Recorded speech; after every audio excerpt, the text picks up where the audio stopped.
Kwa majina naitwa Silvanus Ilomo, mimi ni mkurugenzi wa TEHAMA, Wizara ya Afya.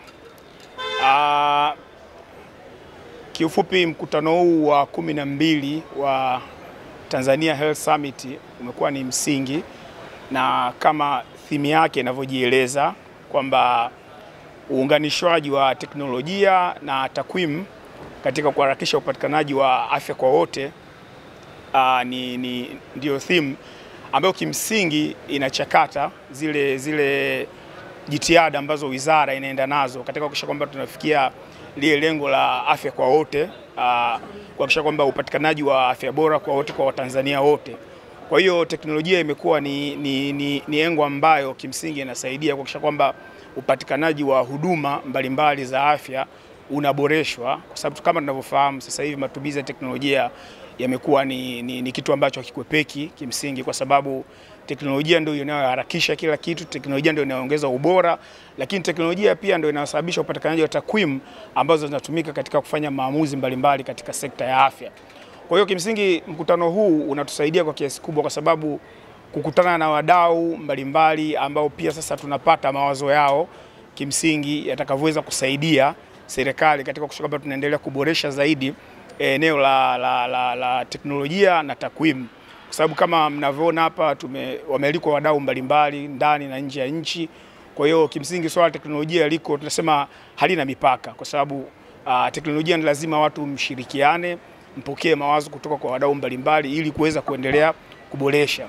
Kwa hiyo naweza nikasema theme ya mkutano huu ya kwamba teknolojia na takwimu kwa ajili ya kuboresha upatikanaji wa afya kwa pamoja ni kimsingi inachangia kwa kiasi kikubwa katika utekelezaji wetu, hata ile swala letu la bima ya afya kwa wote, kwa sababu matumizi ya teknolojia katika eneo la bima ya afya kwa wote ni msingi mkubwa ambao utatuwezesha swala hili kuweza kutekelezwa kwa urahisi na haraka, ni matumizi ya teknolojia na takwimu.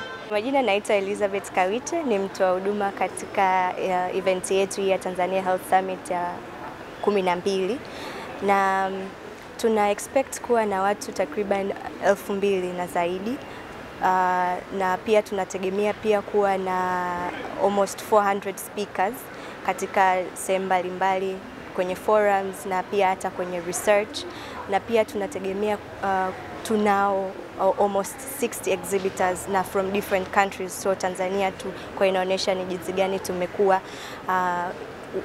tumeinvite almost 20 countries kuja kujumuika nasi.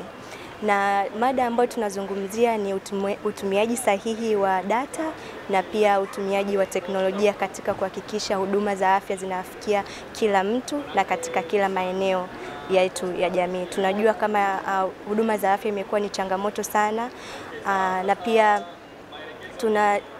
utumiaji sahihi, tunaamini kama utumiaji sahihi wa takwimu na teknolojia inaweza sana kusaidia watu, na pia inasaidia hata jamii katika kuondokana na changamoto za afya. Kwa jina naitwa Grace Longino, ni mwanafunzi wa daktari kutoka chuo cha KSMC, na nimepata neema ya kuweza kushiriki kwenye mkutano huu wa Tanzania Health Summit wa mara 12 hapa Tanzania.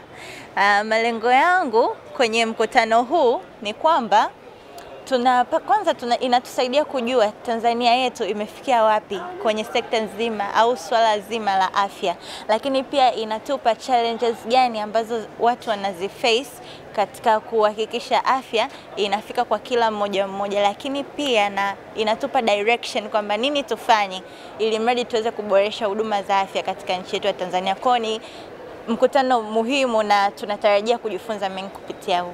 Habari hii inatokea jijini Arusha, inahusiana na hoteli ya kimataifa ya Parrot Hotel. Hoteli hii ina hadhi ya nyota 4 ya ukweli iliyopo Kaloleni jijini Arusha. Jengo lake ni la ghorofa lenye floor 13, vyumba 116 vya kulala vyenye hadhi tofauti. Hapa kuna executive suite, junior suite, executive, standard bedroom, double deluxe na twin bedroom. Parrot Hotel ndani yake ina migahawa miwili. Mmoja ni maalum kwa ajili ya kupata kahawa za aina zote. Sehemu ya pili ni ya kupata chakula pekee. Hapa kuna baa maalum yenye swimming pool iliyopo floor ya 3. Kuna kumbi za mikutano kubwa 2 na kumbi ndogo kwa ajili ya vikao. Katika Afrika Mashariki, Parrot Hotel kwa sasa ni hoteli ya mfano kutokana na ubora wa huduma zake.